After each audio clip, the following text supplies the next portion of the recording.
In this section, I'm going to be running you through the latest WhatsApp business policy, which was last updated in October of 2021. I want to help ensure that my students are using all of the WhatsApp business products in a way that complies fully with their policies. The WhatsApp business products include both the WhatsApp business app as well as the WhatsApp business API. I'm going to be covering the 6 key components which will ensure that your business remains compliant. Number 1, create a quality experience. Maintaining a quality business profile with customer support contact information and one or more of the following: email address, website address, and or a telephone number is essential. And keeping all of this information accurate and up to date is too. You may under no circumstances impersonate another business or otherwise mislead customers as to the nature of your business. You may only contact people on WhatsApp if they have given you their phone number and have agreed to be contacted specifically on WhatsApp. So be sure not to confuse, deceive, defraud, mislead, spam, or surprise people with your communication. You must respect all requests either on or off WhatsApp by a person to block, discontinue, or otherwise opt out of communications from you via WhatsApp, including removing that person from your contacts list. Number 2, let's chat about the WhatsApp API specific terms. So in order to initiate a WhatsApp message to a person, you must first receive that opt-in permission confirming that they wish to receive future messages from you on WhatsApp. The opt-in must A, clearly state that the person is opting in to receive messages from you over WhatsApp, and B, it needs to clearly state that your business your business name. You are solely responsible for determining the method of opt-in and that you've obtained the necessary opt-in in a manner that complies with the laws applicable to you and the country that you're operating in. You may only initiate chats using an approved message template as defined in the Facebook documentation. So this is subject as defined by the Meta documentation. Any message template must comply with terms and their policies and can only be used for its designated purpose. They also have the right to review, approve, and reject a message template at any time.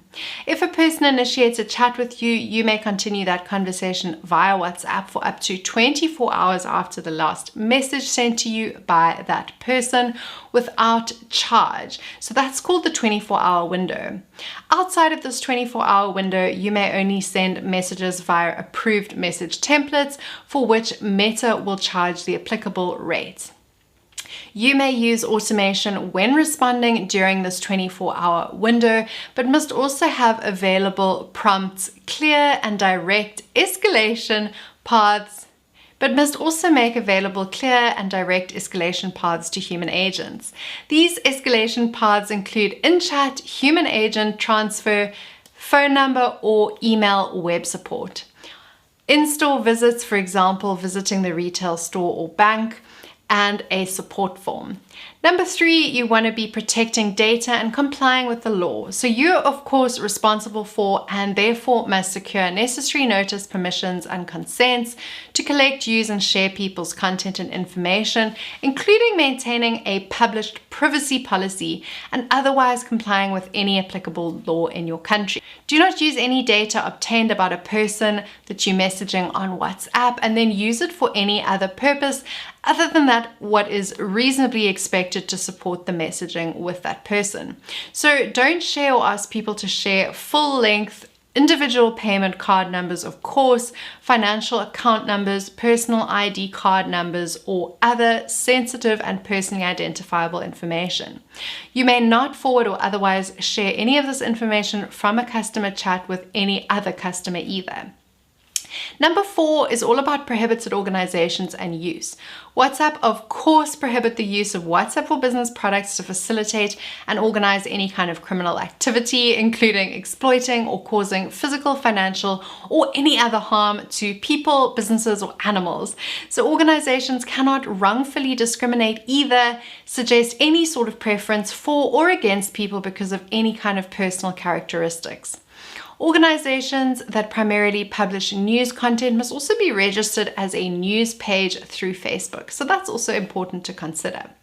Number 5 is enforcement and updates. So Meta may limit or remove your access with the WhatsApp business products if you receive excessive negative feedback, cause harm to WhatsApp or to any of the users, or violate and encourage other people to violate the terms as set out by Meta with their sole discretion.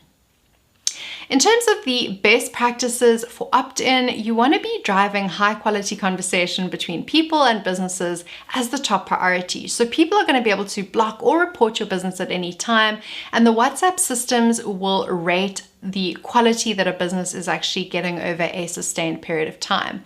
They may also reactively reevaluate a business's opt-in flows, including reviews of user feedback, to flag any policy violations and develop additional types of enforcement over time. Best practices to create a high quality opt-in experience include the fact that users need to be able to expect exactly what messages they're going to receive. So setting the expectation by obtaining an opt-in that encompasses the different categories of the messages that you're intending to send. So for example, the order updates, the relevant offers, the product recommendations, and so forth.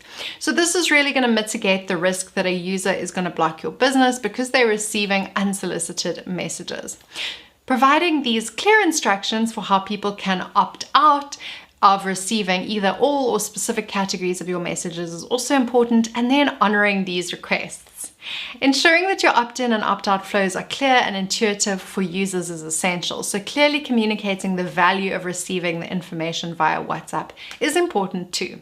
So I think that these guidelines are super easy and clear to follow, and trust that you'll be able to comply with them with absolutely no problems at all. For any further questions or detail, I'm actually going to link to the full policy down below so that if you need any clarity, you can get that there.